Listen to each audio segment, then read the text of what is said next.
Hola, ¿qué tal? ¿Cómo están? Muy buenas noches a cada uno de ustedes. Bienvenidos a este nuevo tema que vamos a hablar sobre asepsia y seguridad quirúrgica y neurocirugía.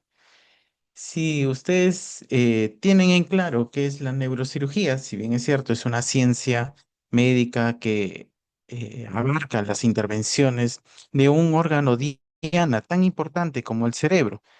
El cerebro es un elemento dentro de nuestro organismo muy importante. Por lo tanto, si bien es cierto, las intervenciones quirúrgicas en general o todas las cirugías, pues comprenden de cierto modo una expertise, unas restricciones y también tener mucho en cuenta lo que es la asepsia y la seguridad quirúrgica como tal. Nosotros, como profesionales de la salud, tanto médicos, enfermeros, técnicos, pues debemos tener en claro que la neurocirugía es una de las especialidades que debemos tener muy en cuenta el tema de la asepsia, de la antisepsia y también tener en cuenta cómo desarrollamos todas nuestras actividades.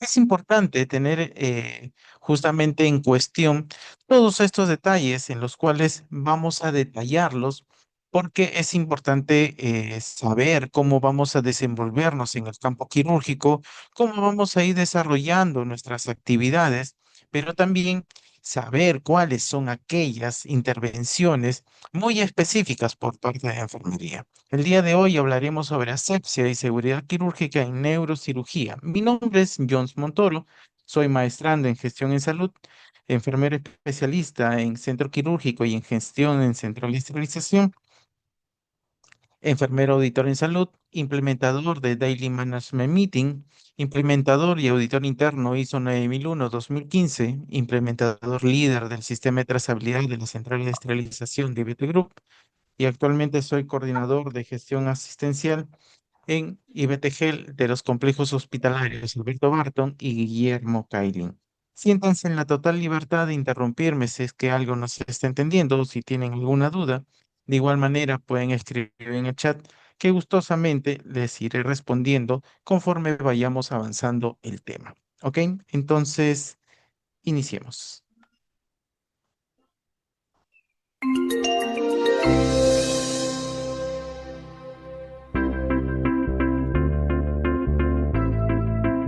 El cerebro humano es el órgano central del sistema nervioso, localizado en la cabeza del ser humano y protegido por el cráneo. Tiene la misma estructura general y anatomía que el cerebro de otros mamíferos, pero con un córtex cerebral más desarrollado. Animales más grandes como las ballenas o los elefantes tienen cerebros más grandes en términos absolutos, pero cuando se miden usando el coeficiente de encefalización, el cual compensa el tamaño del cuerpo, el coeficiente del cerebro humano es casi el doble de grande que el del delfín común y 3 veces más grande que el del chimpancé. La mayoría de la expansión se debe al córtex cerebral, especialmente de los lóbulos frontales, los cuales están asociados con las funciones ejecutivas como razonamiento, planificación, autocontrol y pensamiento abstracto. En este video exploraremos el cerebro, sus funciones, partes y características de las mismas. Mira hasta el final del video y aprende sobre lo mucho que se diferencia nuestro cerebro del de los demás seres vivos.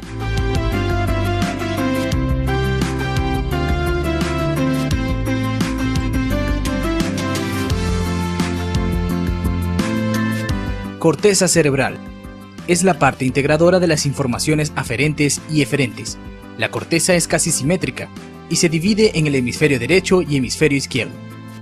Convencionalmente los científicos la han dividido en 4 lóbulos: frontal, parietal, occipital y temporal. Las diferentes áreas de la corteza cerebral se encuentran involucradas en distintas funciones comportamentales y cognitivas. Lóbulo frontal. El lóbulo frontal es uno de los 4 lóbulos del hemisferio cerebral. Este lóbulo controla varias funciones como la resolución de problemas, pensamiento creativo, juicio, intelecto, atención, comportamiento, reacciones físicas, pensamiento abstracto, movimientos coordinados, músculos coordinados y personalidad. El lóbulo parietal. Este lóbulo se centra en el movimiento, cálculo, orientación y ciertos tipos de reconocimiento. En el lóbulo parietal se pueden encontrar el córtex motor, que permite que el cerebro controle el movimiento del cuerpo, y el córtex sensorial, que recibe información desde la médula espinal sobre la posición de varias partes del cuerpo y cómo se mueven. El lóbulo temporal controla la memoria visual, auditiva y comprensión del habla. Incluye áreas que ayudan a controlar capacidades de habla y escucha, comportamiento y lenguaje. El lóbulo occipital se encuentra en la parte posterior de la cabeza y controla la visión. Cuerpo estriado está ubicado en las partes de los hemisferios cerebrales y en él se encuentran los centros de correlación y coordinación que regulan el ritmo de los movimientos y expresiones faciales durante la comunicación. Sistema límbico está relacionado con la memoria, atención, instintos sexuales, emociones, por ejemplo, placer, miedo o agresividad, la personalidad y la conducta. El sistema límbico incluye el hipotálamo, que controla el humor, temperatura, hambre y la sed, la amígdala, que permite dar una respuesta ante las emociones, miedos o recuerdos, el hipocampo. Sus funciones principales son aprendizaje y la memoria, específicamente para convertir la memoria a corto plazo en la memoria a largo plazo. Existe también el tálamo, un centro de relevo que controla la atención por el que pasan estímulos aferentes que llegan a la conciencia. El tronco del encéfalo. Todas las funciones vitales para la vida se originan en el tronco del encéfalo, incluyendo presión sanguínea, respiración y latido del corazón. Cerebelo. El cerebelo también se conoce como el pequeño cerebro y se considera la parte más antigua del cerebro en la escala evolutiva. El cerebelo controla funciones corporales esenciales como la postura, coordinación o equilibrio, permitiendo que los humanos se muevan correctamente. Funciones principales del cerebro. Su función principal es mantener vivo al organismo para que interactúe con el entorno. Todo lo que el ser humano piensa, siente y hace tiene que ver con funciones específicas del cerebro. Estas funciones pueden ser sensitivas, de recepción de datos, se recibe información de los estímulos y se procesan. Motoras. El cerebro controla movimientos voluntarios e involuntarios.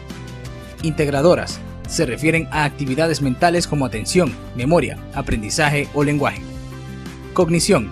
Las funciones cognitivas son los procesos mentales que nos permiten recibir, seleccionar, almacenar, transformar, elaborar y recuperar la información del ambiente.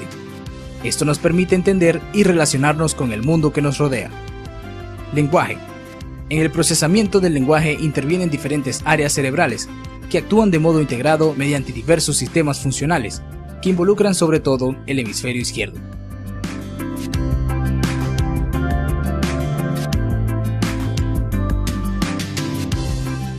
Estas fueron algunas de las funciones y partes que conforman el cerebro humano. Si te interesa leer más, sigue el link de la descripción del video. ¿Y tú? ¿Cuál piensas que es la parte más importante del cerebro? ¿Qué crees diferencia nuestro cerebro del de los demás mamíferos? Nos interesa tu opinión. Déjanoslo saber en los comentarios. Gracias.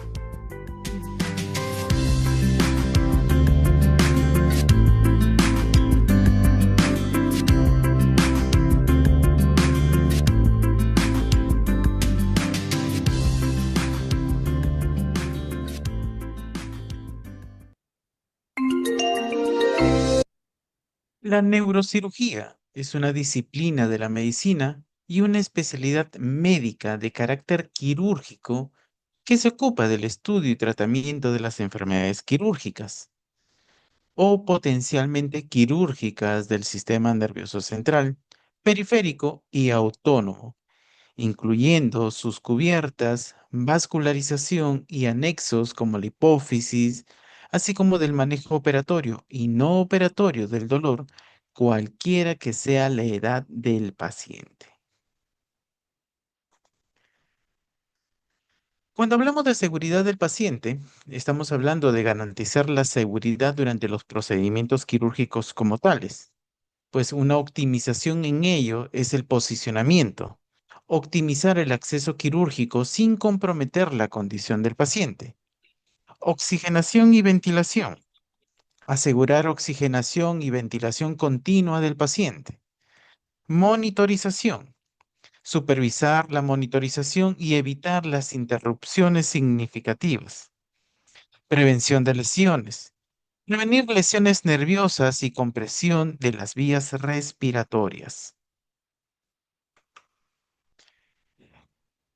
Dentro del posicionamiento quirúrgico, pues tenemos que tener en cuenta los componentes de una mesa de quirófano, las preferencias del personal, las influencias que ejercen justamente cuando hay preferencias en la selección de una mesa quirúrgica, de aditamentos, digamos, si es eléctrica, si es mecánica, si es hidráulica, etcétera, para poder tener en cuenta la adaptación de esta mesa a los procedimientos que se realizan en la institución.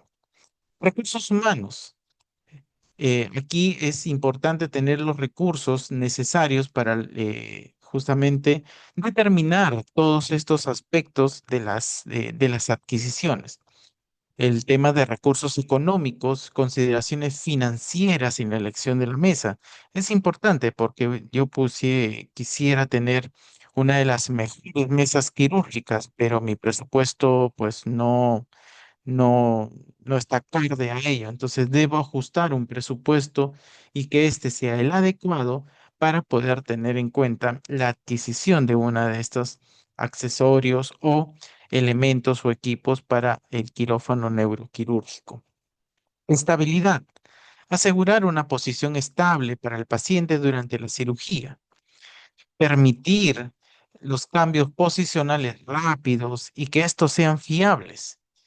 Permitir el ajuste independiente de los segmentos de la mesa a través de los controles remotos o aquellos que pueden ser mecánicos también. La ideal hoy en día en neurocirugía son los cambios posturales de manera eléctrica a base de control remoto, que esto nos va a permitir justamente un mejor manejo de las mesas. Una adecuación para la microneurocirugía adecuado para procedimientos de microneurocirugía moderna, en los cuales pues, se desarrollan procedimientos de mínimamente invasivos o inclusive elementos que me va a permitir realizar ciertos procedimientos, como por ejemplo las microdisectomías o aquellos que van a comprometer directamente el cerebro o el uso de otros equipos como el microscopio. Componentes del microscopio quirúrgico, pues un sistema de magnificación ajustable que permite diferentes niveles de aumento. Una observación profunda del campo que permite la visualización de estructuras profundas sin retractores. Balance de por contrapeso asegura un movimiento suave y sin peso del microscopio. Una visión estereoscópica ofrece percepción de profundidad para una visión en tercera dimensión. Una iluminación potente proporciona iluminación brillante para una mejor visibilidad. Amplificación de la visión mejora la claridad visual para procedimientos detallados.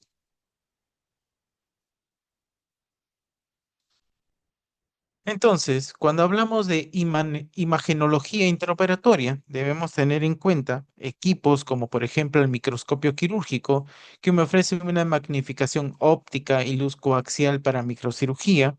Y aquí podemos tener equipos como por ejemplo el 6 Pentero, el Leica, entre otros. Y debemos tener en cuenta la limpieza con paños sin alcohol, la esterilización de sus accesorios mediante las instrucciones técnicas del fabricante, que estas pueden ser, por ejemplo, a vapor o a peróxido de hidrógeno. El neuronavegador. Esta es a través de una guía tridimensional para una orientación anatómica. Por ejemplo, tenemos equipos como los Medtronic, los Stellstation, los BrainLab, entre otros, que nos van a permitir ciertas visualizaciones distintas en distintos parámetros también. Se debe tener en cuenta la limpieza externa con una solución neutra y una calibración periódica. El intensificador de imágenes móvil o también llamado arco en C. Es muy importante tener en cuenta, por ejemplo, su función como fluoroscopía intraoperatoria. Y aquí tenemos, por ejemplo, uno de los principales, que es el Siemens, el Sios Fusion, entre otros. Y se debe tener en cuenta su limpieza superficial, la calibración radiológica anual, entre otros detalles a tener muy en cuenta. Los equipos de corte, aspiración y hemostasia. Por ejemplo, tenemos el aspirador ultrasónico que da la fragmentación de tejido y aspiración simultánea. Aquí se deben tener en cuenta la esterilización de las sondas y siguiendo las instrucciones del fabricante. Electrobisturí bipolar o monopolar. Esto nos brinda la hemostasia y corte tisular y también de igual manera se deben tener en cuenta la esterilización de sus piezas. Coagulación por argón o radiofrecuencia. Coagulación superficial sin contacto, una limpieza inmediata y prueba de fugas. Equipos de fresado y perforación.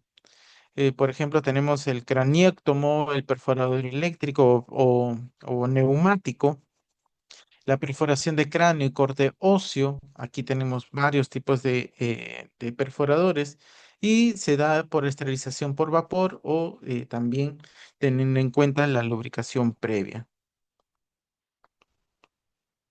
Tenemos también los micromotores y fresas.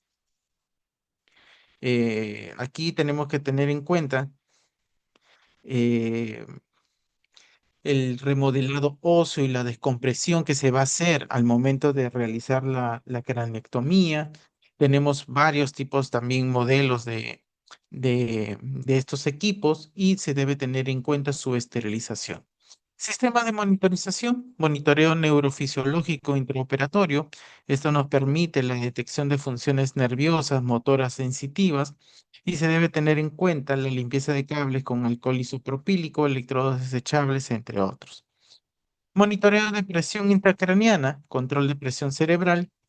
Se debe tener en cuenta sensor desechable, módulo electrónico, limpieza con paño húmedo. Los sistemas de aspiración y drenaje. Aspirador quirúrgico eléctrico, succión de fluidos intraoperatorios, el drenaje ventricular externo para derivación temporal de líquido cefalorraquídeo, equipos de anestesia y soporte vital, máquina de anestesia, por ejemplo, la ventilación controlada y suministro de gases. Aquí es importante tener en cuenta la calibración diaria de los cambios de filtro, los circuitos que son esterilizables, etcétera. Los monitor multiparámetros, control hemodinámico integral, la limpieza con soluciones neutras, electrodos desechables, entre otros. Sistema de aspiración e irrigación neuroquirúrgica. Mantiene campo libre de sangre y tejido. Aquí también tenemos las mesas neuroquirúrgicas motorizadas para un posicionamiento preciso del paciente, limpieza diaria, lubricación y prueba de seguridad eléctrica. Tenemos calentador de fluidos y mantas térmicas para prevención de hipotermia. Aquí se debe tener en cuenta la limpieza superficial. La esterilización, si bien es cierto, no es aplicable, pero estas mantas son desechables, son por paciente, entonces no se deben reutilizar.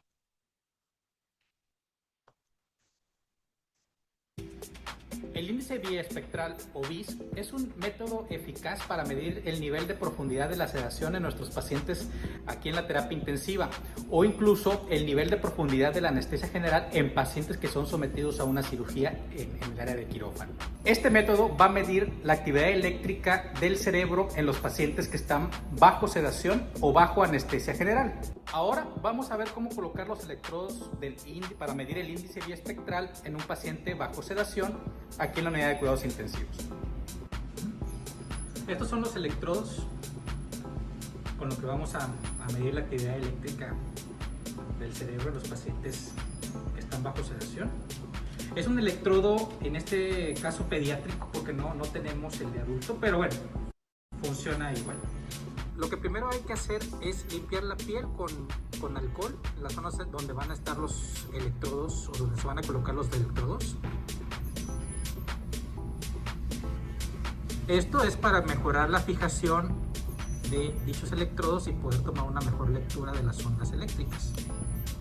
Estamos viendo la posición donde vamos a colocar nuestros electrodos en la frente del paciente. Fijamos bien y nos aseguramos de que no se muevan. El índice biespectral va a tomar mediciones de 0 a 100.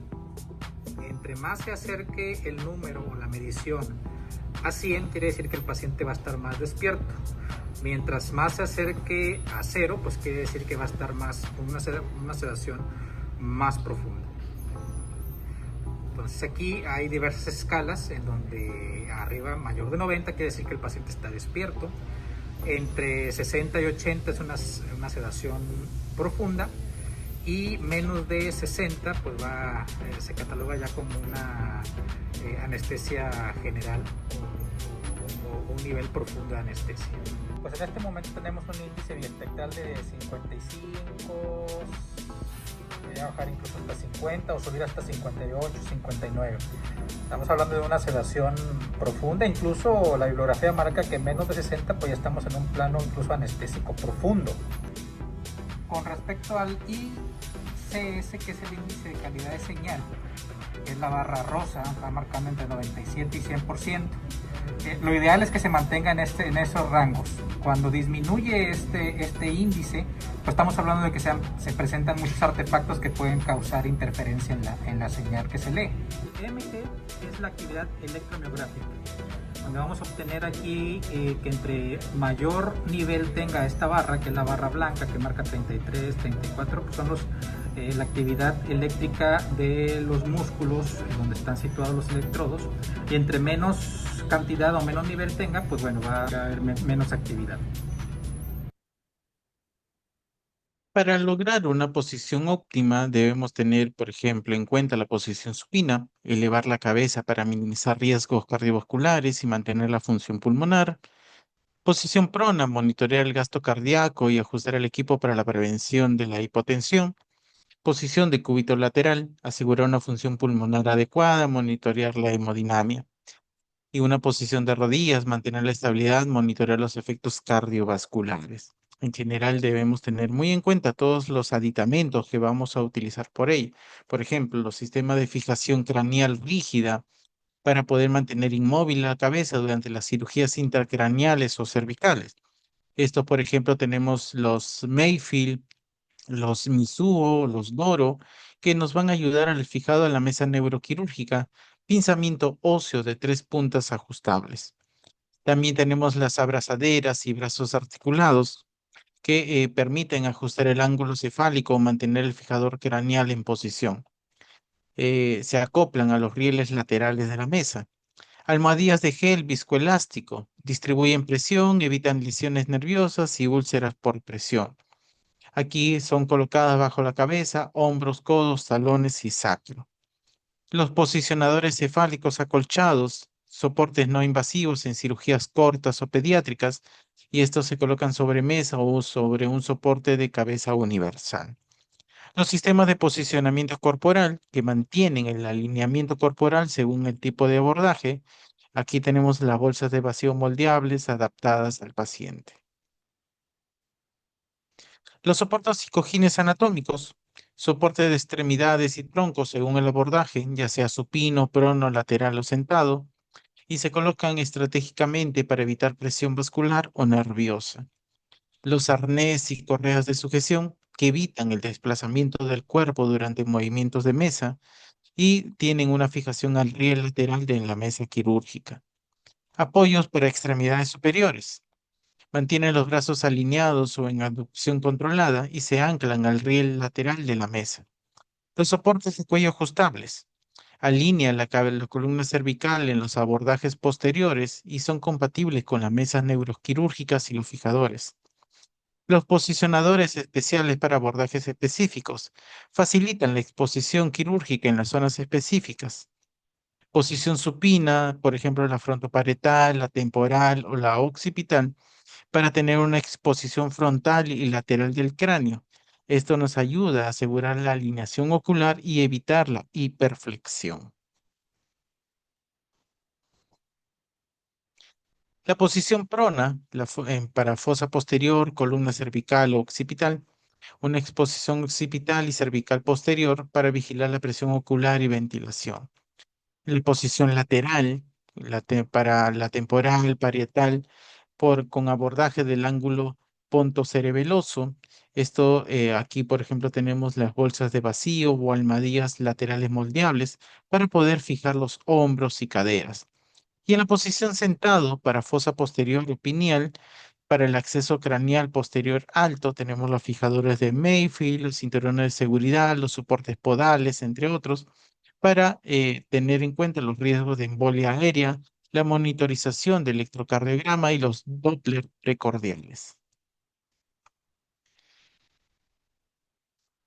Se debe tener en cuenta la revisión del posicionamiento, confirmar el posicionamiento con todo el equipo quirúrgico, prevención de lesiones, usar superficies de baja fricción y monitorizar la presión. Conexión a tierra eléctrica, asegurar la conexión a tierra de los dispositivos metálicos, la lubricación y esterilización, mantener los sistemas como por ejemplo Mayfield, Doro, limpios y lubricados. Capacitación al personal, proporcionar capacitación continua sobre el posicionamiento seguro y todo esto para evitar riesgos en el procedimiento, específicamente en el posicionamiento del paciente. El abordaje neuroquirúrgico es el conjunto de maniobras planificadas para poder acceder con precisión, seguridad y mínima invasividad a estructuras intracraneales, raquídeas o periféricas, con el objetivo de tratar lesiones sin comprometer tejidos funcionales vitales.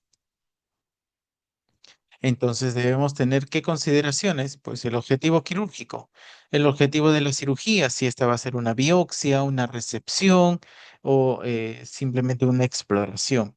Localización anatómica, la localización de la lesión, si es supratentorial o infratentorial. La posición del paciente, la posición del paciente durante todo el procedimiento y debemos asegurarnos con estas correas de sujeción, geles de posicionamiento, entre otros.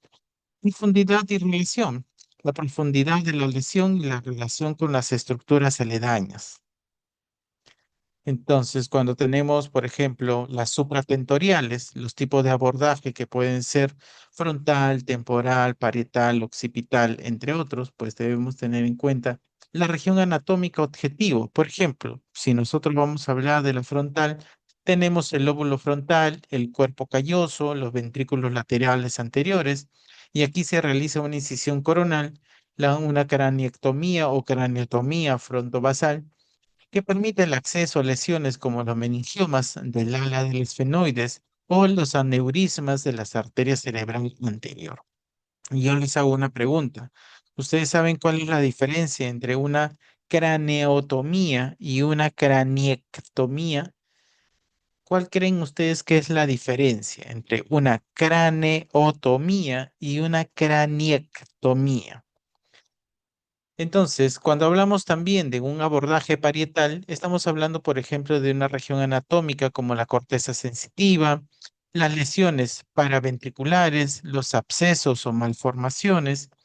Y aquí vamos a realizar, por ejemplo, una craniotomía centrada en la sutura coronal o parietal posterior, con un control del drenaje del líquido cefalorraquídeo y el sangrado venoso.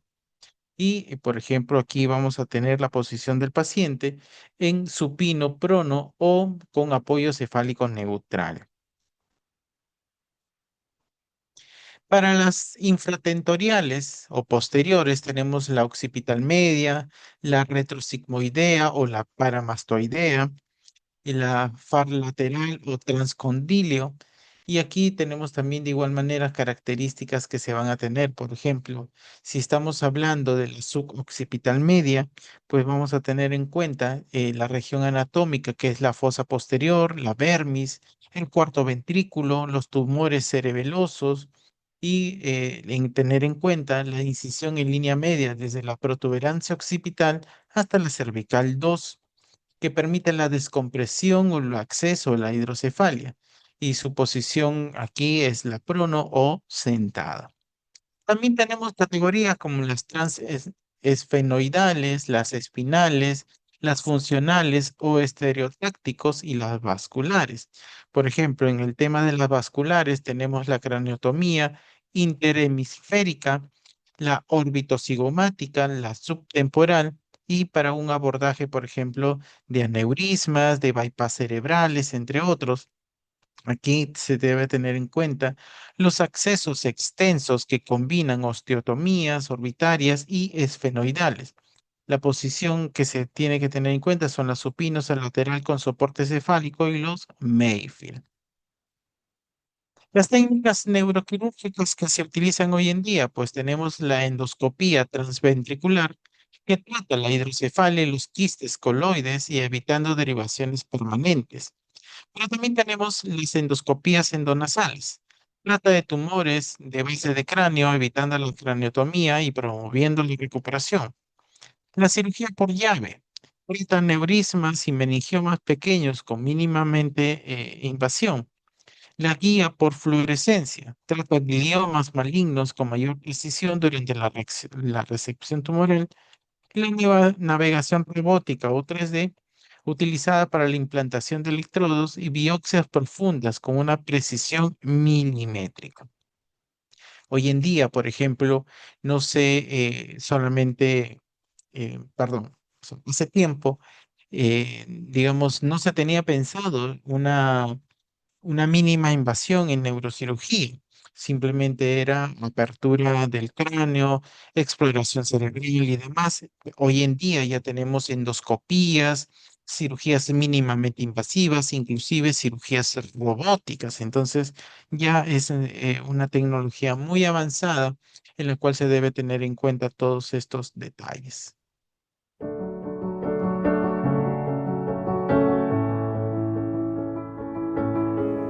Cerca de 160.000 personas padecen Parkinson en España, una enfermedad que no solo puede tratarse con medicación y fisioterapia, sino también con cirugía cerebral. La cirugía consiste en hacer 2 agujeros de trepanación a ambos lados del cerebro, introducir estos electrodos en una diana muy concreta. Estos electrodos actúan en un circuito intracerebral de redes eléctricas y ejercen una modulación de la estimulación eléctrica. Y eso nos permite poder reducir y en algunos casos incluso eliminar el tratamiento médico.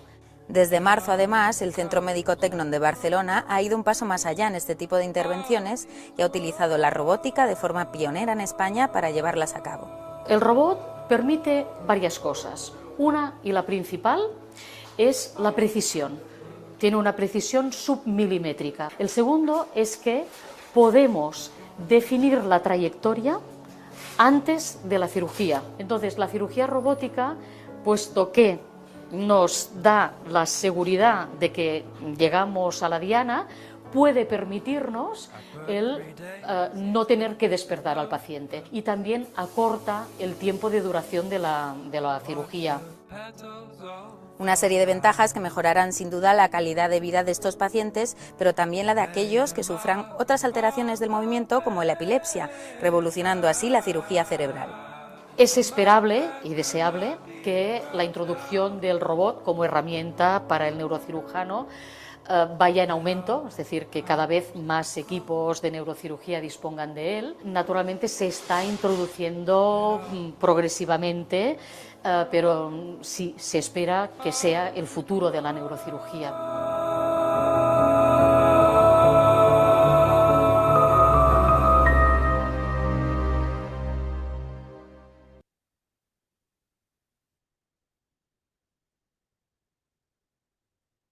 Suturas. Las características esenciales para las suturas de neurocirugía deben tener una alta precisión y un mínimo trauma, precisión para evitar daño en las estructuras delicadas, una mínima reacción tisular, materiales biocompatibles para reducir reacciones adversas, excelente manejo y anudado para facilitar el de manejo y control en el anudado en el abordaje neuroquirúrgico, resistencia suficiente para completar la cicatrización adecuada.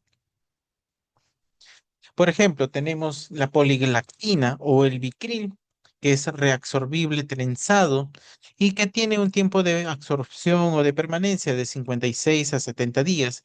Tiene como ventajas una buena resistencia, fácil manejo y bajo trauma. Desventajas o reacción tisulares son mayores riesgos de colonización bacteriana por el trenzado. También tenemos el poliglecaprone o el monocril, que es reabsorbible, monofilamento y tiempo de absorción y permanencia de 90 a 120 días. Ventajas: menor reacción tisular, ideal para piel, no es apto para cierres tensos prolongados. Por ejemplo, tenemos también la polidioxanona, que es reabsorbible, monofilamento y que tiempo de absorción y permanencia de 180 a 210 días, tiene una alta resistencia, durabilidad y una mínima reacción, y es algo elástico y es más difícil de anudar. También tenemos el nylon. Aquí es no reabsorbible, monofilamento, y el tiempo de absorción o permanencia es permanente. Tiene como ventaja una mínima reacción, ideal para microcirugía y dura madre. Y desventajas, pues puede causar cicatriz hipertrófica si se deja mucho tiempo. También tenemos el polipropileno, no reabsorbible y monofilamento de manera permanente. Tiene una alta inercia química, ideal en microvascular y dural. Es resbaladizo y requiere nudos adicionales. La seda prensada. Aquí es no reabsorbible, permanente, excelente manejo y nudos. Tiene una alta reacción, riesgo de infección, por lo que su uso es limitado. Acero inoxidable es no reabsorbible, metálico de manera permanente. Tiene una alta fuerza y rigidez para osteosíntesis craneales. Es no flexible, solo para fijación ósea. ¿Qué área anatómica podemos tener en cuenta? Por ejemplo, para cierre de cuero cabelludo podemos utilizar la poliglactina, podemos utilizar el nylon, el polipropileno. Para la hemostasia en tejido subcutáneo podemos utilizar poliglactina o el poliglicaprone. Para la cierre de aponeurosis y galea podemos utilizar la polidioxanona o poliglactina. Para el cierre de la dura madre podemos utilizar el nylon, el polipropileno, la seda o la polidioxanona. Para anastomosis microvascular, pues podemos utilizar el nylon, polipropileno, y para el cierre pericranial o fascia temporal, polidioxanona o poliglactina.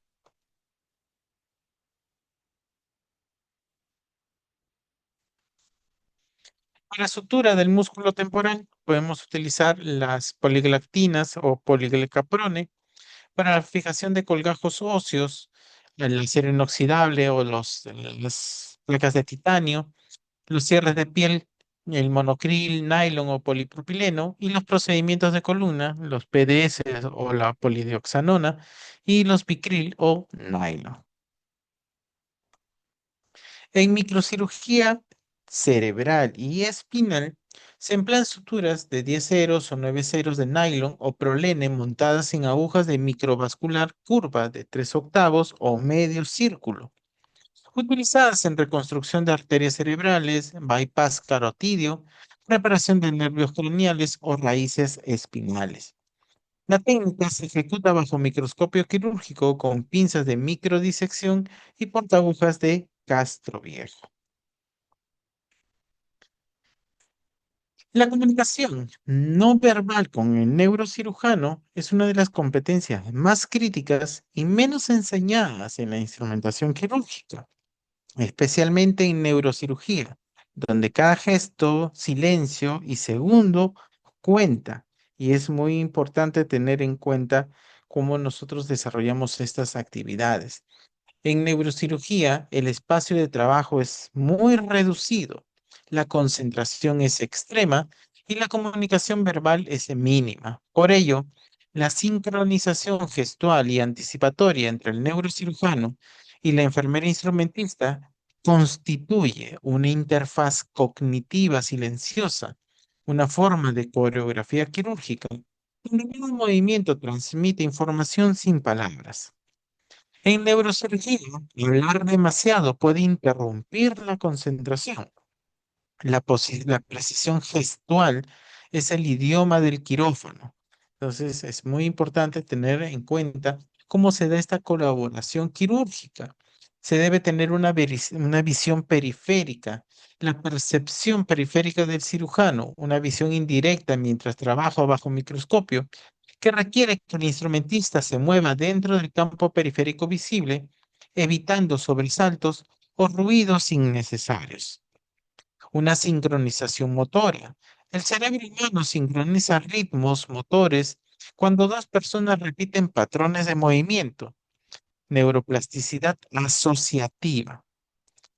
En cirugía prolongada, esta sincronía se vuelve automática y se da una anticipación gestual. La anticipación gestual proviene del pattern recognition aprendido y aquí el instrumentista prevé el siguiente instrumento según el tiempo quirúrgico y el tono motor del cirujano. Entonces debemos tener en cuenta el contacto visual indirecto, mantener el enfoque en las manos y rostro del cirujano, nunca en el campo operatorio bajo microscopio. El cirujano extiende ligeramente los dedos y el instrumentista entiende que pedirá bipolar o el aspirador de acuerdo al plano quirúrgico en el que se encuentre. Lenguaje corporal codificado, movimientos fluidos, discretos y estandarizados. Movimientos rotatorios suaves de muñeca del cirujano dan un indicativo de un cambio de tijera o el pase a una pinza microquirúrgica. Ritmo y cadencia. Adaptación al tempo operatorio, si es rápido, medio o lento. En aneurismas, el ritmo pausado y controlado, en el caso de una evacuación de hematoma, es un ritmo más dinámico, más rápido. Proxémica quirúrgica, la distancia funcional entre el instrumentista y el cirujano, que debe ser aproximadamente entre 50 y 70 centímetros. Permite entregar sin contacto accidental con el microscopio o los cables del neuronavegador. Silencio funcional. Evita interrupciones cognitivas durante maniobras críticas. No hablar durante la clipadura del aneurisma o la apertura dural. La gestualidad anticipatoria. Presentación del instrumento antes de la solicitud.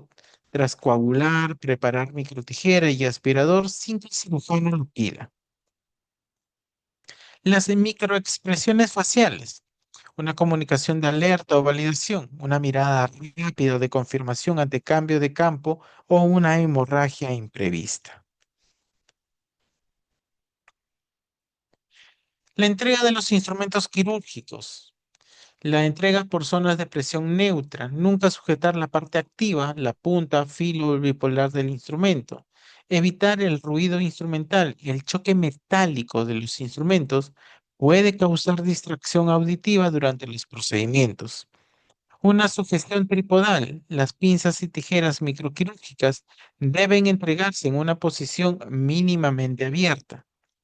Las líneas de entrega estables. Entregar el instrumento alineado a la visión del cirujano, evitando giros bruscos. La posición neutra de la muñeca previene la caída o la pérdida de control del microinstrumento durante la cirugía.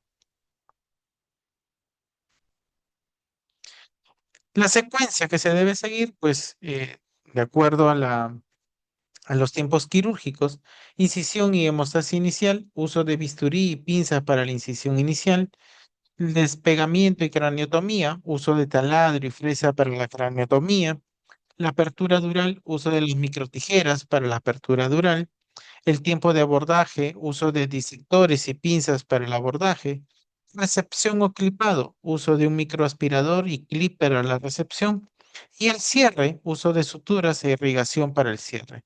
El instrumentista debe leer la cirugía como una partitura con los tiempos bien definidos y la anticipación no es adivinar, es reconocer patrones basados en experiencia, tipo de abordaje, ritmo respiratorio del cirujano y el lenguaje corporal.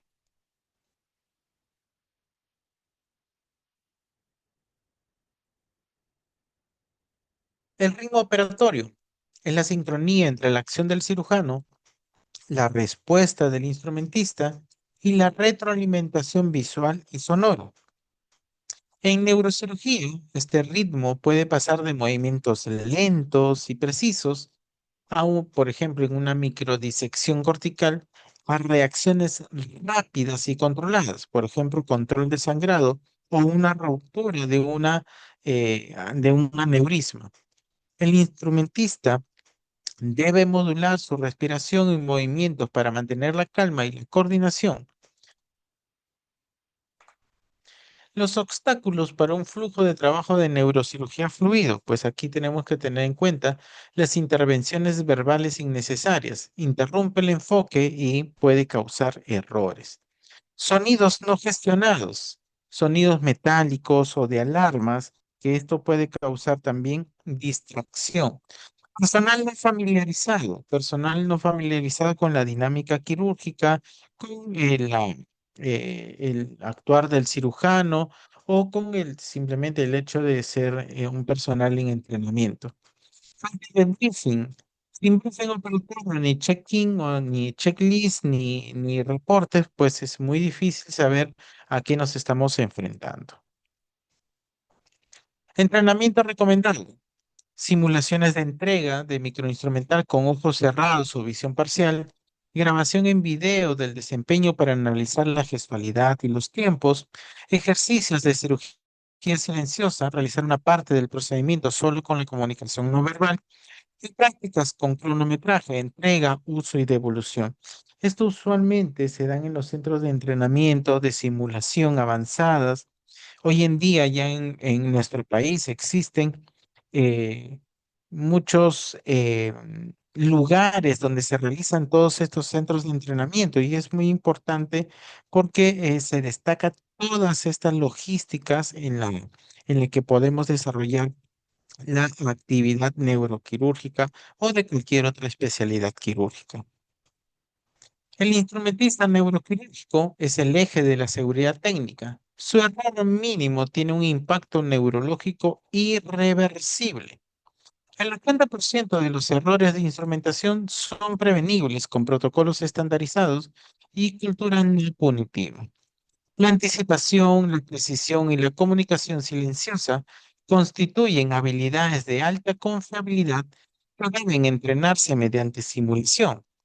La trazabilidad, la asepsia, la coordinación, la comunicación nos da como un resultado de la seguridad neuroquirúrgica. Por ejemplo, ¿cuáles son los errores más frecuentes que podemos tener en estos casos?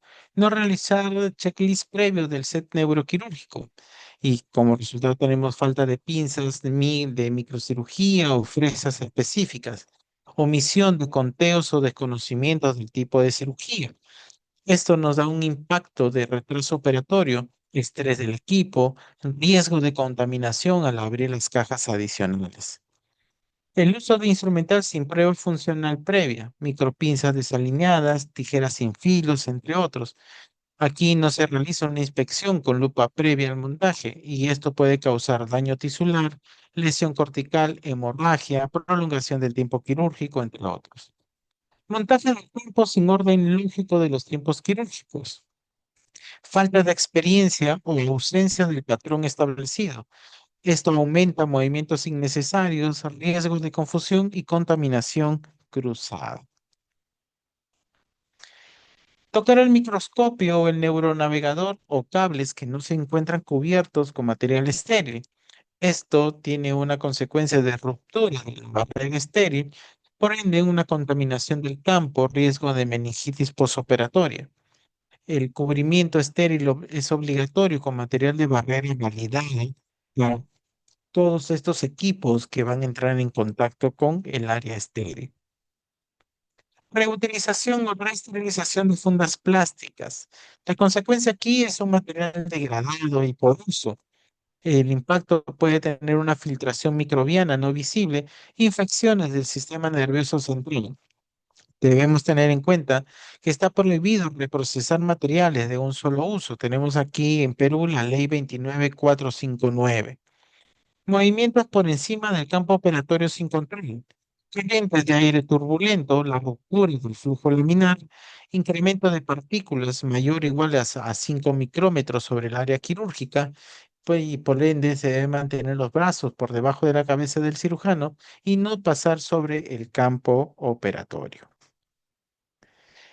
Entrega del instrumental sin alineación al eje de visión del cirujano. Se entrega en ángulo o con la punta invertida. Aquí tenemos una pérdida de control del microinstrumento, daño tisular, una ruptura vascular.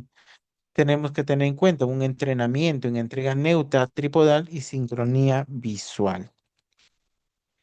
No anticipar el tiempo quirúrgico, esperar hasta que el cirujano solicite verbalmente el instrumento. Esto nos da como efecto una interrupción del ritmo operatorio, fatiga cognitiva y aquí puede prolongar el tiempo operatorio. Por lo tanto, se debe tener en cuenta la anticipación basada en el reconocimiento de patrones. Exceso de instrumentos en la mesa principal. No se aplica una rotación funcional, un desorden visual, pérdida de foco, riesgo de contaminación accidental. La disposición por tiempos quirúrgicos es importante para poder tener en cuenta la rotación del instrumental quirúrgico y por ende la no contaminación. Ay. Mala altura de la mesa o campo. Un ajuste inadecuado del soporte del microscopio. Esto nos da dolor cervical y fatiga del instrumentista y por ende pérdida de precisión. Se deben ajustar a la altura o al nivel del apéndice cifoideo según la ergonomía especificada en la AORN. Cables y mangueras cruzando el campo, falta de planificación del flujo direccional, un riesgo de desconexión o tracción del instrumental. Se deben fijar cables en trayectorias laterales, anclar con cinta estéril hasta cada 40 centímetros. Movimientos repetitivos o bruscos, falta de pausas activas, microlesiones musculares, fatigas manuales y por ende menor precisión. Se debe implementar rotación cada 90 minutos o unas micropausas instrumentales.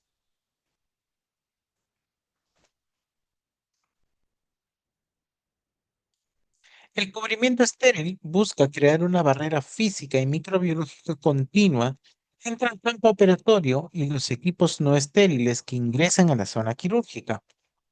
Su objetivo es prevenir contaminación cruzada, evitando contacto accidental con superficies no estériles y permitir el uso seguro de equipos de alta precisión, por ejemplo, microscopios, aspiradores, neuronavegadores, sin comprometer la asepsia.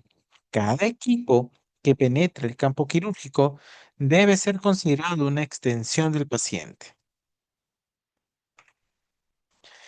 ¿Qué materiales se utilizan? Pues fundas estériles de microscopio quirúrgico, que estos pueden ser de polietileno médico transparente, con mangos telescópicos y puertos ópticos sellados. Cubiertas de cables, polietileno o poliuretano grado médico con cierre hermético y bordes adherentes. Fundas para aspiradores y neuronavegadores, materiales barreras tipo non-woven con propiedades antideslizantes. Fijaciones adhesivas estériles, por ejemplo, los tipos 3M de Steri-Drape o Asculate Cover Strips. Los campos fenestrados adhesivos adicionales para sellar la unión entre la funda y el campo operatorio. ¿Cuál es el riesgo? La condensación interna que empaña los lentes. Aquí debemos tener en cuenta evitar manipular la funda con guantes húmedos, ventilar antes de cubrir, la rotura por movimiento excesivo. Se deben usar fundas de tamaño adecuado y verificar la movilidad antes de la cirugía. El cable descubierto cruzando campos se deben inspeccionar bordes laterales antes del inicio y calor acumulado bajo la funda. Se deben verificar la ventilación del microscopio y no cubrir las rejillas. Recomendaciones.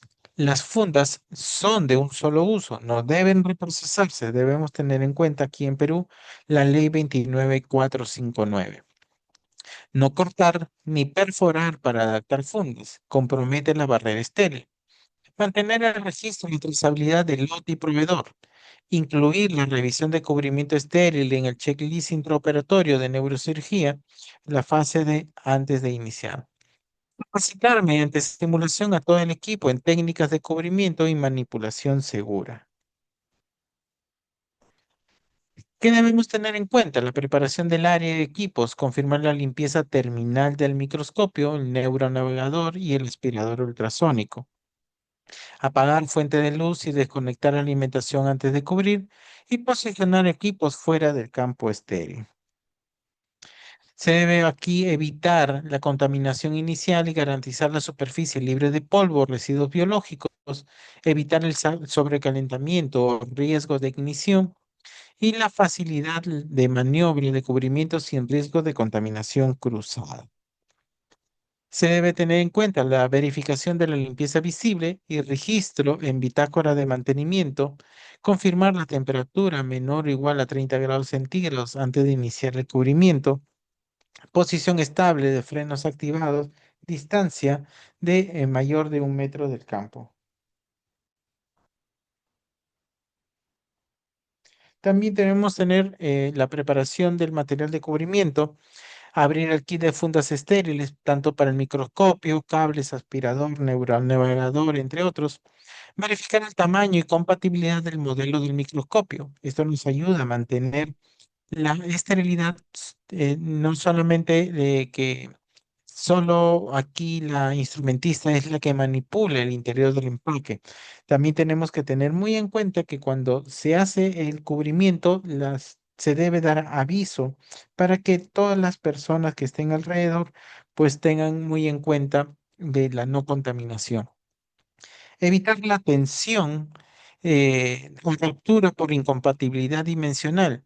Todo ello nos ayuda a confirmar la integridad del envoltorio y la fecha de vencimiento, ajuste visual previo antes de desplegar. El cubrimiento como tal se debe desplegar la funda con técnica de 2 personas, instrumentista y circulante, introducir los brazos del microscopio dentro de la funda desde el extremo distal hacia la base. Se debe evitar el contacto de superficie externa con material estéril. Esto nos crea una barrera completa desde los oculares hasta la base del soporte. Todo ello nos ayuda a observar y confirmar que el plástico no toque superficies no estériles y no dejar zonas expuestas y tener un sello visual completo.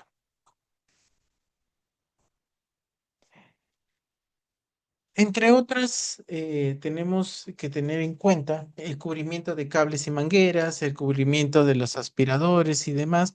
Todo ello, pues tenemos que protocolizar todas estas actividades, estos movimientos para evitar, eh, digamos, algún tipo de contaminación. Por ejemplo, cuando hablamos de neuronavegador, debemos enfundar el brazo articulado con una cubierta estéril universal, sellar el interfaz con campo adhesivo estéril fenestrado, no cubrir los marcadores reflectivos de la cámara óptica. Todo ello nos permite en su movimiento dentro del campo sin perder la esterilidad, mantener la continuidad de la barrera con el campo operatorio, que todo esto son necesarios para la calibración del sistema. Un control de calidad para todo ello es la movilidad comprobada a 360 grados sin rasgaduras, verificar la adherencia perimetral y confirmar la lectura exitosa del software tras cubrimiento.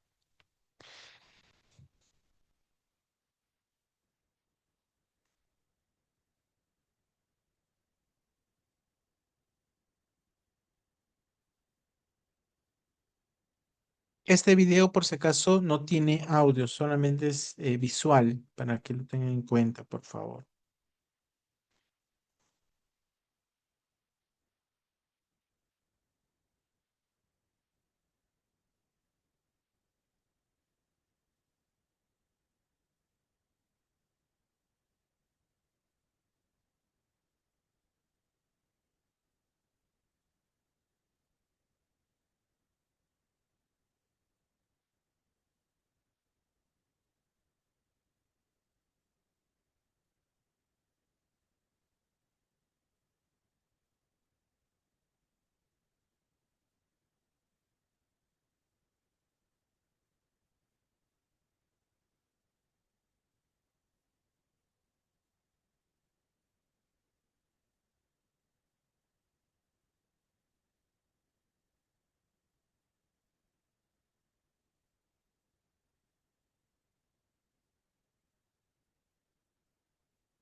El electrobisturí o unidad electroquirúrgica transforma corriente alterna de alta frecuencia en energía térmica, produciendo, entre otras cosas, corte, coagulación y desecación. En corte, vaporización celular por calor mayor a 100 grados centígrados. En coagulación, desnaturalización proteica entre 60 y 95 grados centígrados. Desecación, pérdida progresiva de agua intracelular.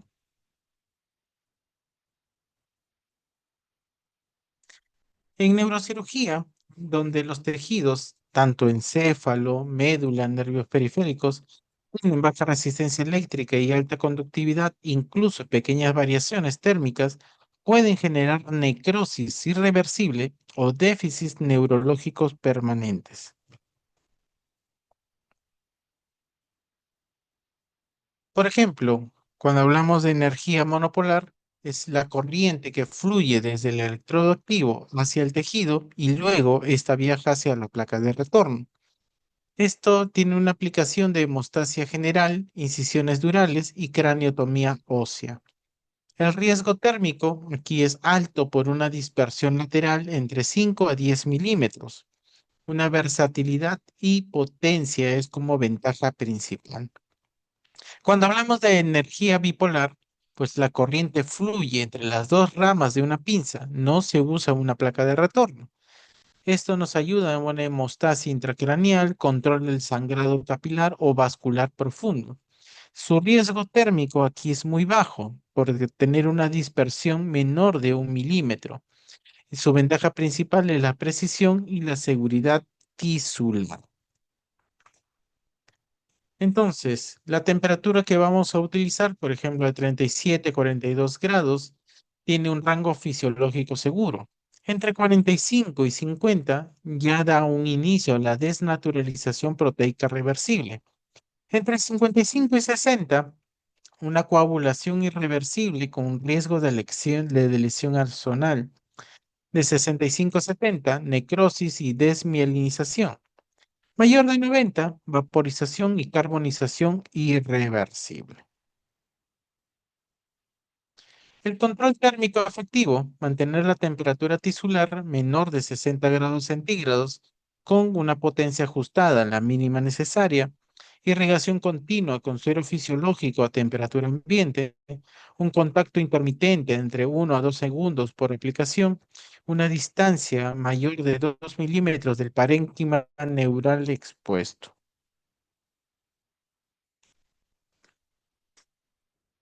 El contacto directo prolongado con el tejido neural por un mecanismo de acumulación térmica local nos da como consecuencia y es la aplicación discontinua o una irrigación constante. La potencia excesiva mayor de 30 watts en bipolar nos da un mecanismo de radiación térmica lateral. Consecuencia, carbonización, adherencia del electrodo. Y aquí debemos prevenir ajustando según el feedback visual del cirujano. Aislamiento dañado en cables o pinzas. El mecanismo es la fuga de corriente y como consecuencia podemos tener quemaduras o falsos disparos. La prevención aquí es la inspección previa bajo lupa antes del montaje.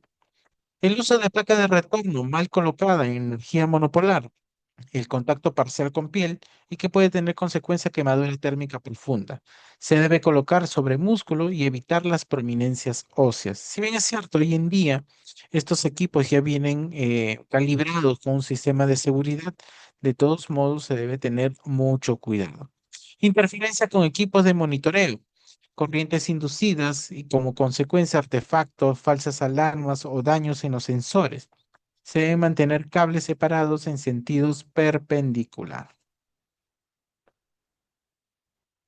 En el sistema monopolar, la corriente eléctrica fluye desde un electrodo activo, ya sea lápiz o punta, hacia el tejido del paciente. Atraviesa el cuerpo y retorna a la unidad electroquirúrgica por una placa de retorno llamada placa neutra.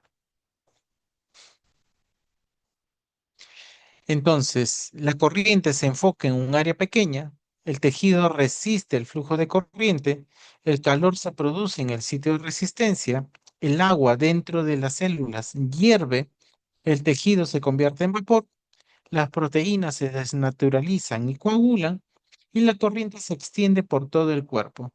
La placa de retorno distribuye la corriente en una superficie amplia. Riesgos: quemaduras por mala colocación de la placa de retorno, una difusión térmica amplia, peligrosa en cerebro y médula, interferencia con monitores neurofisiológicos o marcapasos, aumento de temperatura ósea o metálica cercana, y en neurocirugía se usa principalmente en las craniotomías para corte dural o muscular o en la hemostasia superficial. No se usa dentro del parénquima cerebral por el riesgo de dispersión lateral. En el sistema bipolar, la corriente eléctrica fluye únicamente entre las dos ramas de una pinza bipolar, el electrodo activo y el electrodo de retorno, sin atravesar el cuerpo del paciente. Entonces aquí, el tejido se coloca entre las ramas de la pinza, la corriente eléctrica pasa a través del tejido, la resistencia local genera calor controlado, el tejido se coagula sin corte ni carbonización, y no se necesita placa de retorno, ya que el circuito se encuentra cerrado. En neurocirugía se utiliza para el control del sangrado capilar y vascular intracraneal, hemostasia cortical, subdural o en médula espinal, cirugías de base de cráneo, aneurismas, tumores y malformaciones vasculares, y usado bajo microscopio quirúrgico o endoscopio.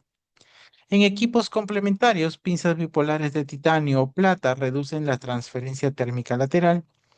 La irrigación bipolar mantiene la temperatura estable y previene la adherencia. Y los pedales duales tienen un control independiente de potencia y modo. Entonces, cuando hablamos de circuito de corriente, el monopolar va desde el electrodo activo al cuerpo y luego a la placa de retorno. ¿Se requiere placa de retorno? Sí. Área de acción es amplia. La dispersión térmica de 5 a 10 milímetros en lateral. Control de temperatura con menor precisión. El uso recomendado para corte y coagulación muscular, dural o ósea. Riesgo principal: quemadura, carbonización, lesión térmica lejana. Necesidad de irrigación es opcional y el riesgo eléctrico sistémico es mayor. Uso bajo microscopio, poco recomendable. En el tema de bipolar, pues el circuito de corriente está entre las dos ramas de la pinza, requiere placa de retorno, no, área de acción muy localizada en milímetros cuadrados, dispersión térmica menor de 1 milímetro, control de temperatura de alta precisión, uso recomendado de hemostasia vascular intracraneal y medular. Su riesgo principal: daño mínimo pero posible adherencia si es que se sobrecalienta. Necesidad de irrigación altamente recomendada. Riesgo eléctrico sistémico mínimo y uso bajo microscopio ideal.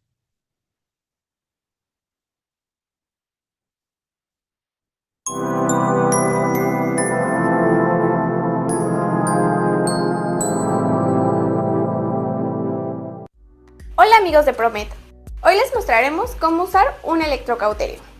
Este es nuestro electrocauterio Precise 400. En la parte de atrás tenemos la entrada para el cable de alimentación y en la parte de abajo encontramos un pequeño clip que nos va a ayudar a seleccionar si la corriente que sale es de 220 o de 110. Por lo general en las casas son de 110. Así que ahora solo conectaremos el cable de alimentación y los pedales. Para conectar nuestros cables, primero tenemos nuestra entrada para el electrodo neutro. Después para nuestras pinzas bipolares. Estas entradas son indistintas. Y nuestra entrada para el lápiz. En el caso de nuestro electrodo neutro, Primero vamos a abrir nuestra placa. Separamos esta esquina.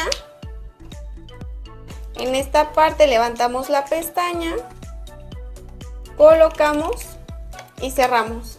Y ya colocaríamos nuestro electrodo neutro en el paciente. Ya podemos encender nuestro equipo.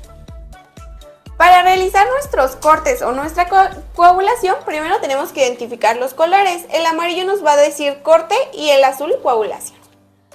Aquí tenemos dos modos, el bipolar y el monopolar. En el bipolar vamos a necesitar dos electrodos. En este caso uno activo y uno pasivo, o en este caso electrodo neutro. Entonces nuestro activo sería nuestro lápiz y el pasivo sería nuestro electrodo neutro. Para empezar a hacer nuestros cortes tenemos que identificar el amarillo y el azul. El amarillo nos va a hacer el corte y el azul la coagulación, ya sea en el modo bipolar o monopolar. Para esto hay que identificar en el bipolar el electrodo activo, que sería nuestro lápiz, y nuestro electrodo neutro, que sería nuestra placa. Para realizar los cortes o la coagulación en el modo bipolar es necesario que estén estos dos elementos. En el caso del bipolar no es necesario, ya que se cierra el circuito con sus dos extremos. Para seleccionar nuestros cortes vamos a usar la primera tecla del lado izquierdo, al igual si queremos cambiar al modo bipolar o a la coagulación. En este caso podemos elegir nuestro corte puro, nuestro corte blender o nuestro corte blender 2 y elegir la frecuencia con la que vamos a trabajar, al igual en nuestra coagulación normal y nuestra coagulación en spray, y para el uso de las pinzas bipolares. Vamos a usar el corte puro. En nuestro corte puro es nuestro corte sin coagulación, lo cual va a ser una sanación más pronta y también es ideal para hacer cortes bruscos. Podemos elegir también nuestra coagulación mixta o blender, que nos da un corte con coagulación. Y a su vez tenemos otro corte. Al igual tenemos nuestra coagulación, que ya en dado caso usaríamos el botón azul, o nuestra coagulación en spray.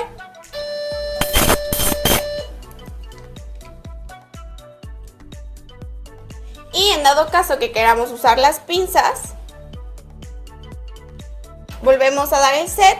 Ya no es necesario el electrodo neutro. Esta se usa más para coagular vasos. Ahora sabes cómo funciona un electrocauterio. Si el video te gustó, compártelo con tus amigos y comenta acerca de qué equipo te gustaría conocer.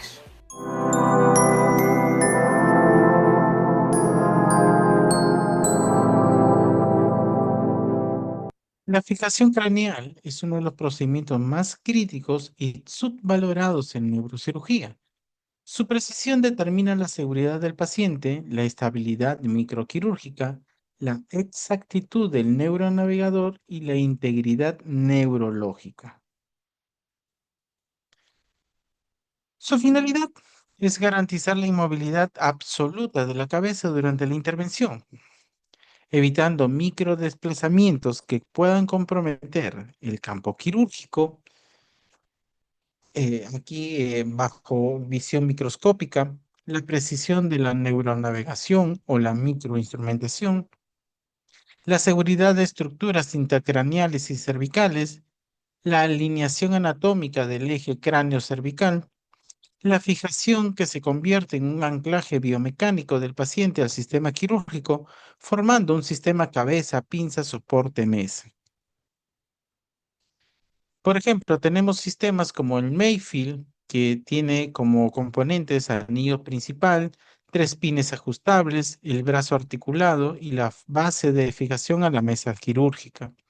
Su material es de acero inoxidable o titanio y su aplicación a cirugías intracraneales, supratentoriales, infratentoriales y espinales.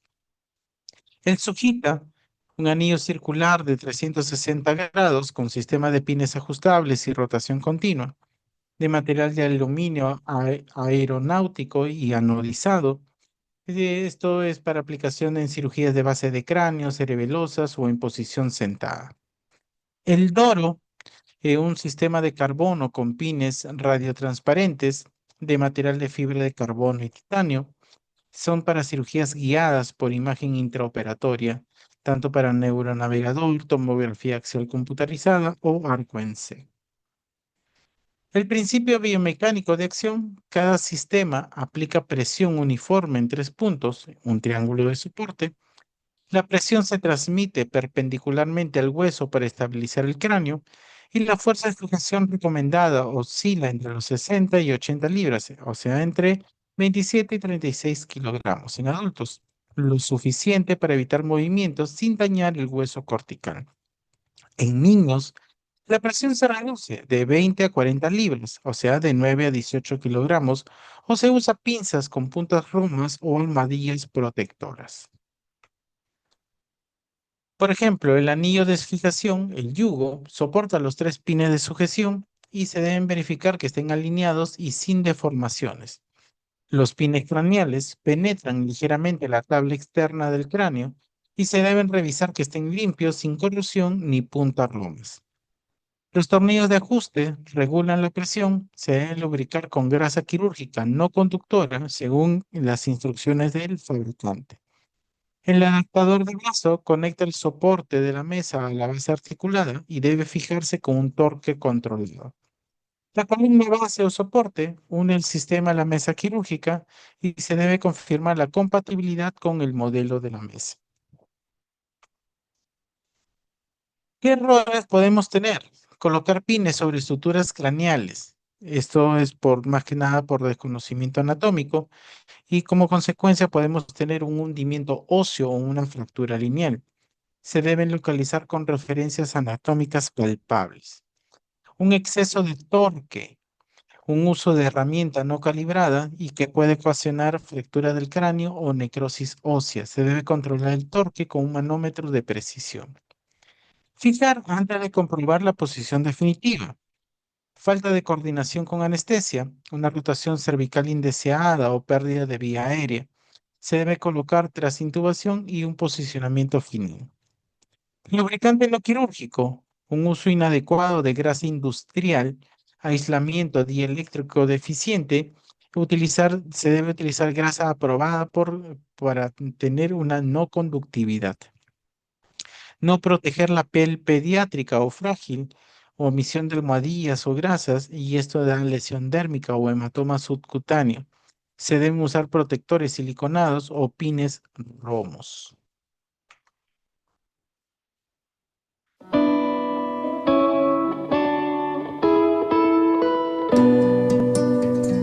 Bien chicos, les vengo a mostrar cómo se prepara el cabezal de Menfield en la camilla. Lo primero que vamos a hacer es sacar la parte cefálica de la camilla. La colocamos en otro lado y buscamos el soporte principal del cabezal, que es este que tenemos acá, es una T, que esto va a ir incrustado en la camilla. Colocamos y ajustamos. Luego vamos a buscar este otro accesorio, que también es como una T más pequeñita, que lo vamos a colocar en esta parte de aquí abajo del soporte principal. Importante corroborar que esta entrada esté verticalmente, ¿sí? Es decir, hacia arriba. La colocamos y ajustamos. Luego vamos a buscar el cabezal de Menfield, propiamente dicho, que es este que tenemos acá. Observen bien la longitud que tiene, es bastante pesado. Y lo vamos a colocar aquí adentro. Ahí. Lo voy a girar un poquito para que ustedes lo puedan ver bien de frente. y ajustamos. Es importante que esta parte siempre la hagamos con ayuda del cirujano para poder, para que el cabezal esté siempre bien ajustado y que después no corras riesgo de que se caiga este soporte. Luego lo que vamos a hacer es acomodarlo, ¿sí?, de acuerdo a la posición del paciente que va a llevar. Y tenemos esta manija de acá que lo que va a hacer es permitirnos girar el cabezal hacia atrás y hacia adelante. Lo vamos a dejar en esa posición. Ajustamos. Esta manija que tenemos acá, esta rueda, lo que va a hacer es permitir que podamos girar el cabezal en 365 grados. Lo vamos a dejar ahí. Ajustamos. Acá voy a ajustar más.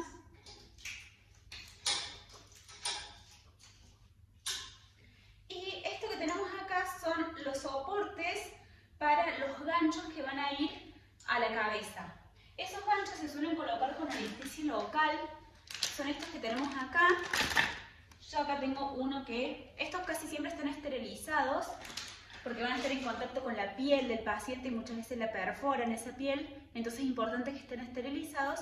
Yo acá tengo uno no esterilizado para que vean cómo es. ¿Sí? Esto va a ir colocado tanto aquí como en estos dos que tenemos aquí. Y esto lo que van a hacer es fijar la cabeza al cabezal. Y estas ruedas que tenemos acá nos van a permitir ajustar,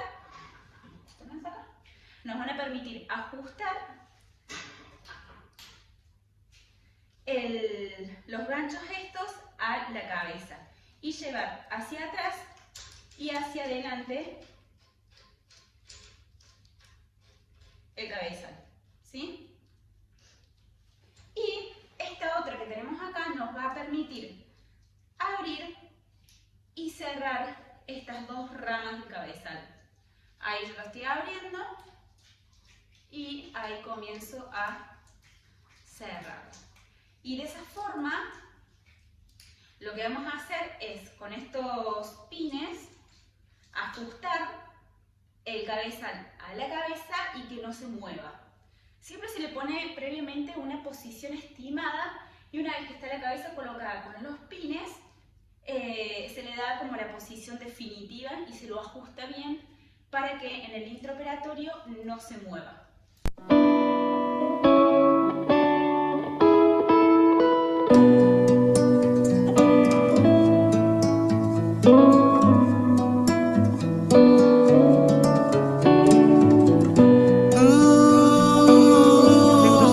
Pediátrica y neonatal no es una simple miniaturización de la neurocirugía del adulto. Requiere un enfoque fisiológico anatómico, anestésico, térmico, hemodinámico, técnico e instrumental completamente distinto, además de protocolos de seguridad más estrictos. Por ejemplo, anatomía craneal, vamos a ver que el cráneo es más delgado, suturas abiertas, fontanelas permeables y que requiere una presión de fijación menor, pines romos o almohadillas siliconadas para evitar un hundimiento craneal. En el volumen sanguíneo total, pues estamos hablando de unos 80-90 mililitros por kilogramo, pero con reservas mínimas y rápida pérdida relativa. Se debe preparar hemostasia inmediata, microaspiradores, succión fina, agentes hemostáticos listos, vigilar pérdidas con precisión.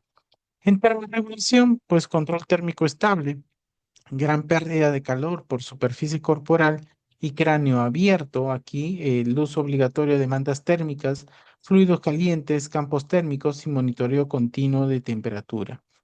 En el tema de la elasticidad cerebral, una mayor turgencia, edema más rápido y se debe dar una irrigación controlada, mínima manipulación, instrumental microdeltoide sin precisión cortical. Los tipos de cirugía frecuentes, aquí vamos a tener hidrocefalia, craneosinostosis, malformaciones congénitas, disrafismos, tumores del tronco, quistes aracnoideos, entre otros. Y se requieren ser específicos, derivaciones para neuroendoscopía, craneoplastia infantil, cierre de mielomeningocele, entre otros. Tamaño y diseño del instrumental. Aquí vamos a hablar de microinstrumental y miniaturizado, pinzas de 1 a 2 milímetros, microaspiradores de calibre fino. Se debe mantener inventario separado y etiquetado como pediátrico, manipular bajo lupa o microscopio. Los sistemas de fijación craneal, aquí hay sistemas pediátricos con puntas romas o sin penetración ósea. Se debe tener en cuenta los torques y se deben verificar la integridad de piel y evitar la presión excesiva. En electrocirugía, pues la potencia va entre 5 y 15 watts, en un riesgo alto de lesión térmica, y se debe preferir el bipolar irrigado, bajo potencia, tiempos cortos y distancia adecuada. En tema de hemostasia, debe ser microcontrolada con materiales absorbibles pediátricos, disponer microbipolar de baja potencia y agentes hemostáticos de aplicación puntual. Flujo y pérdida de líquido cefalorraquídeo, una mayor proporción rápida de deshidratación o colapso ventricular, un control meticuloso del drenaje de líquido cefalorraquídeo, evitar la aspiración excesiva. En neuroendoscopía, pues es fundamental para hidrocefalia o quistes. Se necesita set de endoscopía pediátricas, cámaras miniaturizadas, lavado pulsátil delicado. En neuronavegación o microscopio se requiere calibración especial y menor distancia foco-objeto. Aquí tenemos que tener en cuenta el ajuste de brazos del microscopio con menor peso y evitar la presión sobre el cráneo.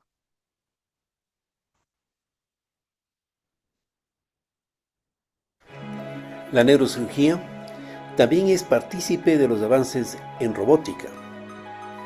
Esta es una tecnología que debe sumarse a otras tecnologías de avanzada, como la exoscopía, la neuroendoscopía y la neuronavegación, para poder armar, como vemos aquí, un quirófano con todos los implementos que el desarrollo científico actual nos permite contar para la resolución de los problemas neuroquirúrgicos. Observamos, por ejemplo, aquí un ventriculoscopio siendo sostenido por el brazo robótico en una cirugía de hidrocefalia. En el caso de la neuroendoscopía o la exoscopía, el brazo robótico facilita una manipulación precisa y segura de las cámaras y las ópticas que consiguen un acceso microquirúrgico de las lesiones. La versatilidad de su ingeniería nos permite optimizar el campo quirúrgico y encontrar el mejor ángulo para abordar la lesión.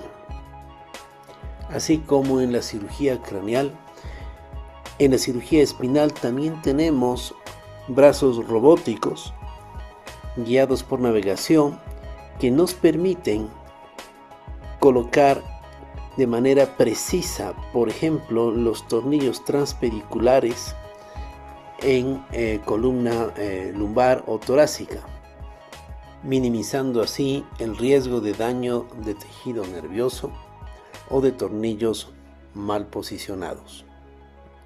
En conclusión, el uso conjunto de tecnología de avanzada como el neuroendoscopio, el neuronavegador, el brazo robótico y el monitoreo neurofisiológico consiguen el concepto de neurocirugía avanzada, que es finalmente un concepto en beneficio directo hacia el paciente. Muchas gracias.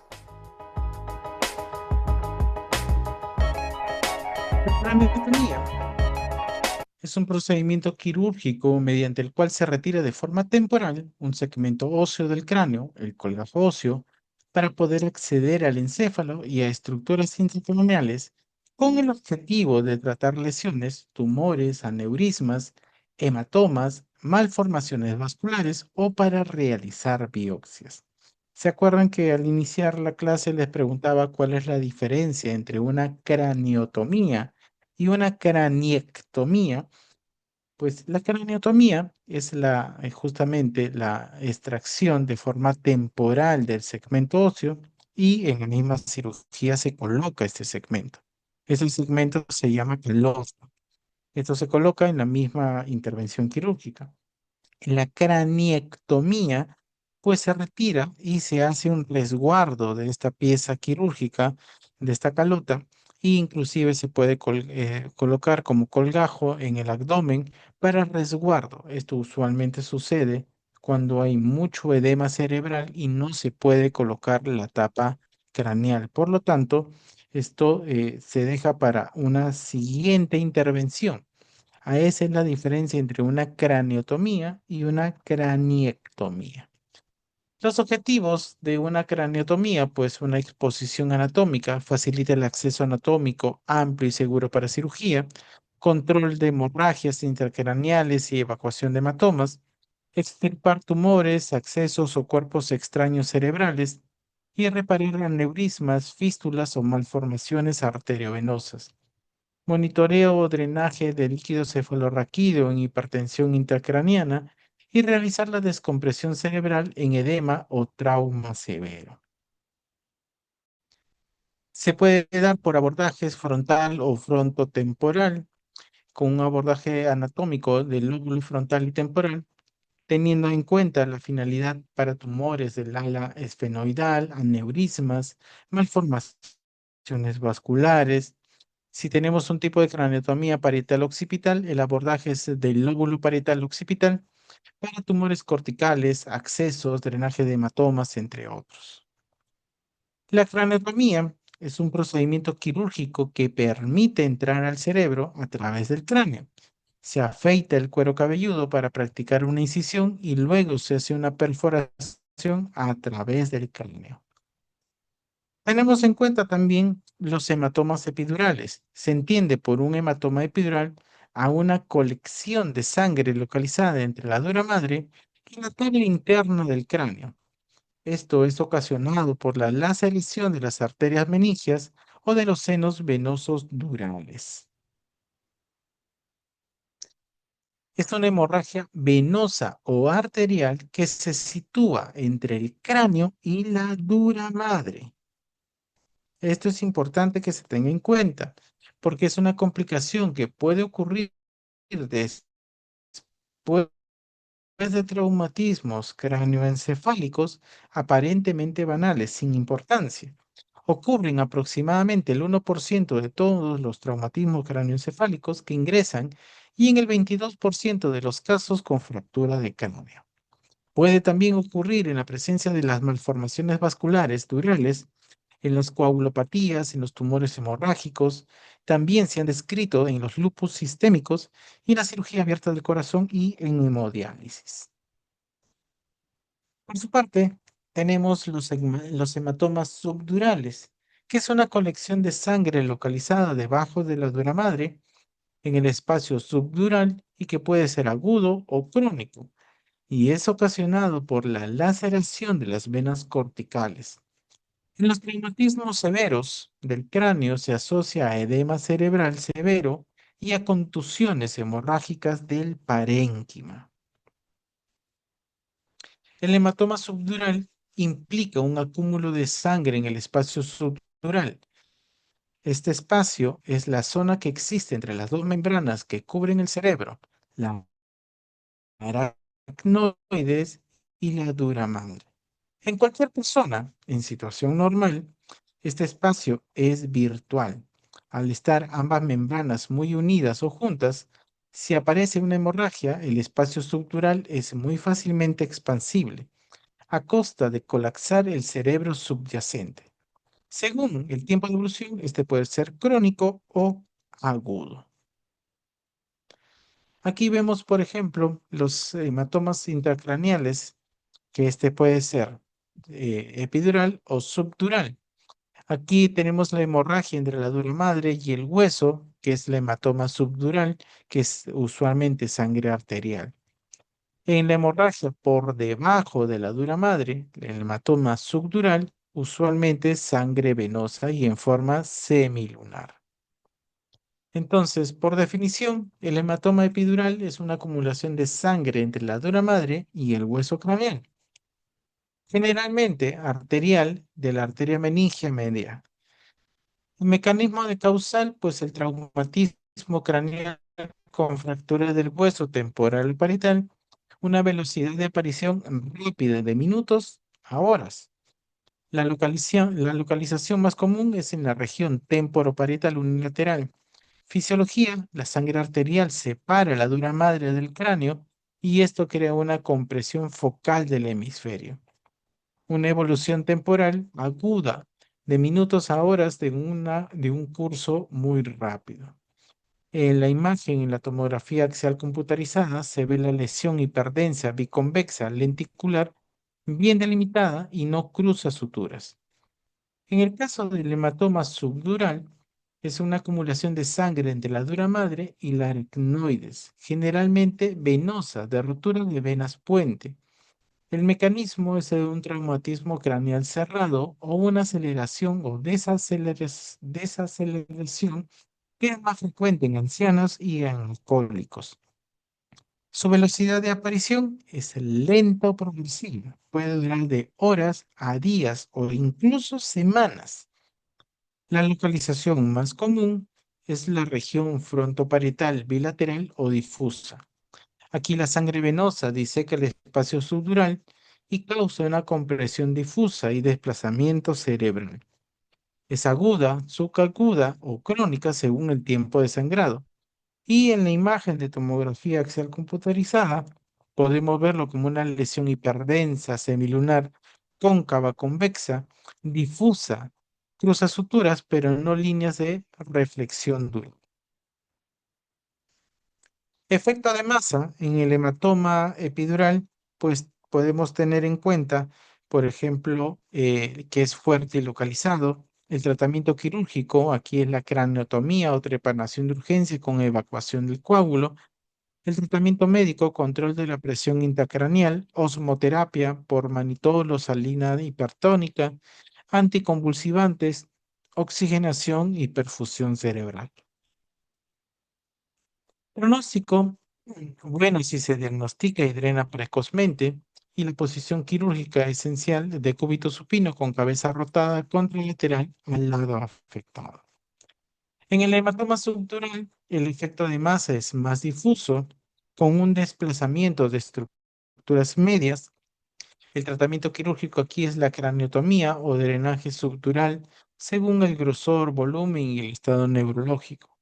El tratamiento médico, similar con control estricto de presión intracraniana y manejo hemodinámico, el pronóstico es reservado dependiendo de la edad, la extensión y las comorbilidades. Posición quirúrgica de cúbito lateral supino con cabeza elevada 30 grados. Procedimiento quirúrgico, la anestesia general, la posición cúbito supino craneotomía anterior, posterior en posición prona, en posición semisentada. Aquí podemos ver los elementos que podemos utilizar, los posicionamientos, y aquí vamos a ver justamente los elementos como los cabezales de Mayfield, los posicionadores, los elementos que nos van a ayudar justamente a todo ello. Equipos necesarios: cabezal de Mayfield, electrocauterio, equipo de anestesia, aspirador, negatoscopio, microscopio y craneótomo. Aquí vemos el cabezal de Mayfield que les habíamos comentado, el craneótomo, que es un sistema, un equipo quirúrgico motorizado, eléctrico o neumático, diseñado para realizar cortes óseos precisos en el cráneo durante una craneotomía o una craniectomía, permitiendo levantar un colgajo óseo con seguridad sin lesionar la dura madre ni el parénquima cerebral. Se utiliza junto con fresas, sierras y perforadores en neurocirugía y entre otros, por ejemplo, maxilofacial, otorrino, entre otros. Tiene una unidad motriz puede ser eléctrico o neumático y que genera rotación de alta velocidad. Una pieza de mano, el handpiece, que es un cuerpo ergonómico del craniótomo y puede tener control de velocidad variable, un botón de seguridad y conexión e irrigación, fabricado en acero quirúrgico o titanio. Sistema de corte, fresas acanaladas, cónicas o de corte circular. La más usada es la fresa tipo Hudson o el Midas Rex, con sistema de guardia automática para proteger la dura madre. El sistema de perforación inicial realiza el orificio inicial de entrada al cráneo con un mecanismo de seguridad llamado clutch, que detiene la perforación al atravesar la tabla interna. La fuente de energía o compresor, pues aquí en modelos neumáticos es eh, una presión de trabajo baja de 6 a 8 bares con un caudal de 30 a 40 litros por minuto. En modelos eléctricos, pues tenemos alimentación de 100 a 200 watts. Aquí podemos trabajar en 50 a 60 Hz. El sistema de irrigación, pues irrigador conectado, suero fisiológico estéril para evitar un calentamiento óseo y daño térmico. En pedal de control o switch podemos tener que permite al cirujano operar con las manos libres y debe tener una función de arranque, una parada inmediata. Y las cajas de accesorios fresas contienen las fresas autoclavables, adaptadores, llaves de torque y lubricante médico. Es importante tener en cuenta y destacar que en neurocirugía, tener un amplio conocimiento de todos los elementos que se utilizan es importante porque solo de esa manera podemos tener en cuenta todas aquellas aristas que pudieran causar un daño a los pacientes, específicamente a los pediátricos. Entonces, es importante conocer el entorno más allá, y no digo que no sea importante, el conocimiento de la intervención quirúrgica, pero sí es importante tener todos los aditamentos, accesorios que van a intervenir en la intervención quirúrgica para lograr con ello la seguridad del paciente. Y con ello, pues hemos llegado a la parte final.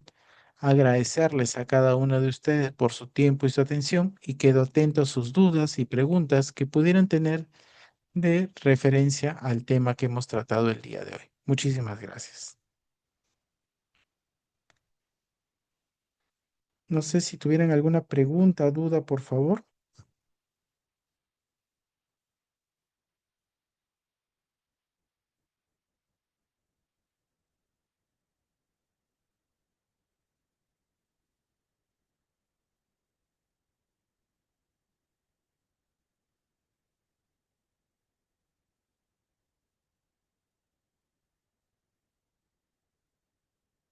Muchas gracias. Entonces, al no haber preguntas, agradecerles a cada uno de ustedes y conmigo será hasta una próxima oportunidad. Muy buenas noches.